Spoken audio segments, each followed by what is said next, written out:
Everyone, I am Kapil Shah and you are watching strength analysis by Phulan academy. तो इस video का purpose ये है कि वी नॉर्मली सी दैट कि सबसे बड़ा एक कंसर्न होता है कि how to identify the stock. तो इसके लिए हमने एक मॉडल बनाया हुआ है, that is what in strength analysis we see, और इस मॉडल का थॉट प्रोसेस हम अभी यहाँ पे शेयर कर रहे हैं। तो for creating this particular model, we have incorporated a Nifty 350 stocks. So this 350 stocks are Nifty large cap 100 stocks, Nifty mid cap 150 stocks और Nifty small cap 100 stocks. तो इन सबको मिला के 350 का एक स्टॉक बन जाता है। And then we have put the things into the order कि let's say for example Bajaj Auto का स्टॉक है, it belongs to the Nifty 50 group, it is from the automobile industry, and from the subsector perspective it is a two wheelers and three wheelers company that it belongs. तो वैसे ही आपकी Hero MotoCorp, TVS motor यही segment में belong करते हैं। Then what we did is that कि prices की मूवमेंट, सो लेट्स से कि ये डेटा हम ऑलमोस्ट मोर देन 1.5 ईयर से लेते आए हुए हैं, but just for the presentation purpose हमने जस्ट एक 4 स्विंग्स का कैप्चर किया हुआ है यहाँ पे। तो लेट्स से कि for example there was a time 17 June से लेके 13 सितंबर तक जहां पे मार्केट 61 डेज से एक अपसाइड मोमेंटम में रहा था। Market is move from the 15,300 to 18,100 level, so there was a 17% upside momentum. So let me show you that कि how we have captured this move. So let's say कि this is what is the starting point जहां से market ने ऊपर turn किया था, and this is what the point where the declining momentum has started. तो ये पूरा डेटा हमने कैप्चर किया हुआ था। So in this particular upside momentum stock specific किसकी क्या मोमेंटम आई हुई है। सो लेट्स से कि when the market was up bye 17%, so Bajaj auto was just up by 7%, hero MotoCorp was up bye 16%, TVS Motors was up bye 40%, so and so forth. When the market has declined, so we see that कि Bajaj auto, hero MotoCorp and TVS Motors का कुछ इस तरीके से performance रहा हुआ है। Looking at in recent fall, जो हमारा फॉल 1 दिसंबर से स्टार्ट हुआ है when the market was 18,800 level तक, एंड लास्ट फ्राइडे जो कि 30 दिसंबर को हमने 18,100 का क्लोजिंग देखी थी। तो market in this declining momentum down by 4%। जब भी मार्केट 4% से नीचे है, so we understand that let's say कि Bajaj Auto 2%, 5%, 3% kind of thing, various price momentums are there. तो यहाँ पे सिर्फ इस पैक पे हम नजर करते हैं, so we can understand that कि कौन से स्टॉक में रिलेटिवली ज्यादा स्ट्रेंथ है। So if you focus on the TVS Motors, we can see that कि मार्केट जब भी 17% अप था, it was up by 40%। Market जब भी 7% डाउन था, it was down by 3%।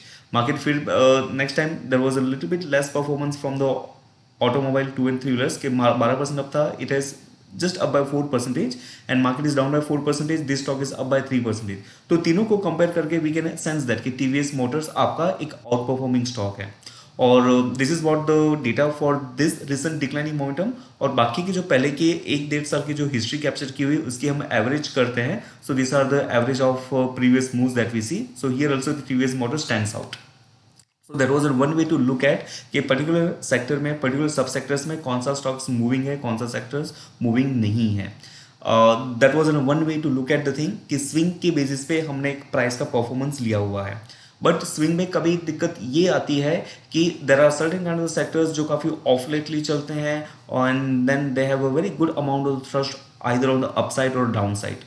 तो हमने इसके बाद में वीकली एनालिसिस किया होता है कि वीकली बेसिस पे कौन से स्टॉक कैसे एनालिसिस कर रहे हैं। तो लेट्स से कि फॉर एग्जांपल हम लास्ट वीक जो हमारा था 26 से लेके 30 दिसंबर का, मार्केट 1.68% से ऊपर था, तभी वी कैन सी दैट कि Bajaj auto was up by 2.1%, Hero MotoCorp 3.7%, again TVS motors has out perform. इसके पहले जब भी मार्केट नीचे भी था, so it was in kind of the list down performers that we can say in overall sense. तो वैसे ही वीक का हमने एक डेटा लिया हुआ है कि जब भी मार्केट इस प्रतिशत से जा रहा है तो कौन से स्टॉक में कहाँ से कैसे इंप्रूवमेंट आ रही है। इन सब की समरी को बनाते हुए what we did is that कि इन सब का हमें इक्वल वेटेज के बेसिस पे we have created a certain kind of summary. So let's say कि स्विंग की मैं समरी लेता हूँ। So here I understand this कि जब भी डाउनवर्ड स्विंग था मार्केट का 4% से, so which are the sectors which has least performed. So let's say for example जब भी मार्केट नीचे था तो सबसे ज्यादा स्टॉक कौन से गिरे हुए हैं। So here I understand this के पेपर एंड जूट्स, वहाँ पे सिर्फ एक ही स्टॉक है which was fallen by near about by 11%। उसके बाद में आईटी, मीडिया, कंस्ट्रक्शन, टेक्सटाइल जो स्टॉक है जो मार्केट 4% से गिरा हुआ है ओवरऑल बेसिस पे, means from this particular 18,800 to 18,100 level, जबकि आईटी स्टॉक्स में इतना ज़्यादा फॉल आया हुआ है। In the similar way if I look at that के इस डिक्लाइन मोमेंटम में कौन से सेक्टर्स ने आउट परफॉर्म किया हुआ है। So here we understand that कि okay fine, financial stocks, metal stock, fertiliser stocks, भले ही इनका परफॉर्मेंस जीरो है, नील है, but they have been nil when the market is down by 4%। तो एक तरीके से उनका एक आउट परफॉर्मेंस बन जाता है। तो ये आउट परफॉर्मेंस, अंडर परफॉर्मेंस, कौन सा मूव में कौन सा सेक्टर चल रहे हैं, कौन सा सेक्टर नहीं चल रहे हैं, we will able to understand this. Similar methodology हमने वीकली की बेसिस पे बनाई हुई है। So here market was up by 1.68% and in this previous week if I have to see कि कौन से sectors चले हैं, as in previous week market is moved up. So here I understand this कि last week में आपके metals, financial, textile stocks comparatively काफ़ी अच्छे चले हुए हैं, and similar way we have looked it into the monthly basis as well. तो monthly basis पे भी एक सेम डेटा हमने बनाया हुआ है कि अक्टूबर, नवंबर, दिसंबर का हमने लिया हुआ है कि दिसंबर मंथ में मार्केट वॉज डाउन बाय 3%।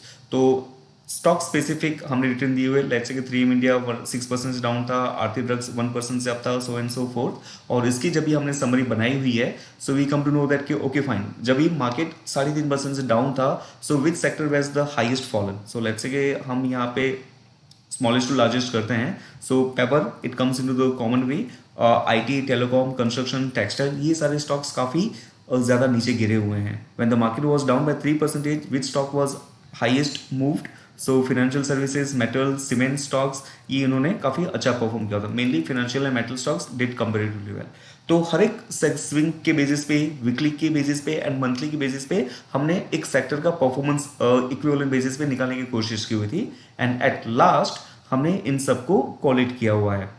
तो लेट्स से कि 4 से 5 पैरामीटर के अलग अलग बेसिस पे कि रिसेंट डाउन स्विंग में कौन से परफॉर्म कर रहे हैं, कौन से अंडर परफॉर्म कर रहे हैं, ओवरऑल स्विंग में कौन से परफॉर्म किए हुए, कौन से अंडर परफॉर्म किए हुए हैं, प्रीवियस वीक में कैसे किसका मोमेंटम आया हुआ है। We will capture the 4 week average as well, and monthly basis पे दिसंबर 2022 पे this are the sectors which has perform. Now ये सब कंपाइलेशन करने के बाद में when we look at what we need to look at is that कि कौन से स्टॉक्स में की रिपीटेटिवनेस ज़्यादा है। सो लेट्स से कि फॉर एग्जांपल यहाँ पे आप देखेंगे तो metal sector is the one. So let's say कि रिसेंट डाउनवर्ड मोमेंटम में भी इसने आउट परफॉर्म किया हुआ है, ओवरऑल स्विंग में इसकी रैंकिंग नहीं है, लेकिन प्रीवियस वीक में भी आपका मेटल स्टॉक्स ने काफ़ी अच्छा काम किया हुआ है, प्रीवियस मंथ में भी मेटल स्टॉक्स ने काफ़ी अच्छा काम किया हुआ है। सेम वे जब आप फिनेंशियल सर्विसेज स्टॉक देते हैं तो प्रीवियस मंथ के भी ये स्टॉक काफ़ी मोमेंटम में था, यहाँ पे भी काफ़ी पॉजिटिव मोमेंटम में था, और रिसेंटली यहाँ पे भी रिसेंट डाउन स्विंग में काफ़ी अच्छा परफॉर्म किया हुआ है। सो बेसिकली जिस सेक्टर की रिपीटेटिवनेस अक्रॉस द वेरियस स्केल्स में जिसने आउट परफॉर्म किया हुआ है, तो वहाँ पे हम मान सकते हैं कि उसकी स्ट्रेंथ काफ़ी अच्छी है।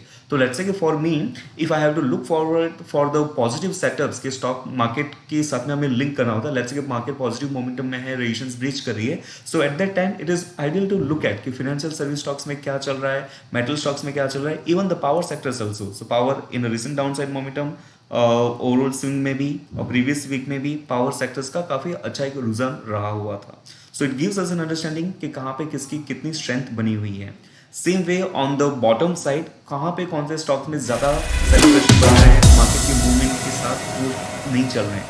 तो here you will find that कि लेट्स से कि एक तो हेल्थ केयर सर्विसेज सेक्टर है, तो previous month, previous week, overall swing and recent downward momentum, health care services stocks काफ़ी अच्छे। सो लेट्स से कि कभी भी ये सेक्टर्स हमें रेजिस्टेंस लेवल पे देखने मिलता है, so we can able to understand that कि यहाँ पे शॉर्ट करने की अपॉर्चुनिटी बनती है या फिर ये एक वीक सेगमेंट है मार्केट का। इन द सिमिलर वे आईटी का स्टॉक काफ़ी रिपीटेटिवली यहाँ पे हमें देखने मिल रहे हैं। सो जिसका रिपीटेटिवनेस जब भी ज़्यादा देखने मिलता है, वी कैन अंडरस्टैंड कि what is the flavour of the market. It is an very important exercise to do it because we all have the, it is not so that we have just a limited money, we have the limited time, we have the limited energy, so we need to understand the segment of the market कि market के साथ में कौन सा sector move कर रहा है, कौन सा सेक्टर मूव नहीं कर रहा है। So based on that we can for the buy opportunity we are very much conscious that metal, financial stocks, power sectors, oil and gas is the sectors to look at. We are very much conscious to see that IT, pharma, healthcare services stocks are the one to look forward for the negativity or short opportunity. जब ये एक stage हमारा clear हो जाता है, then we can move forward to look at in stock specific activities कि कहाँ पे किस किस सेक्टर्स का स्टॉक्स का मोमेंटम बन रहा है। So this is what the strength analysis is all about. Let us know how you find this video. It will help us to improvise in the coming videos as well. Thank you so much. And whatever the discussion that we did, that is for the educational purpose.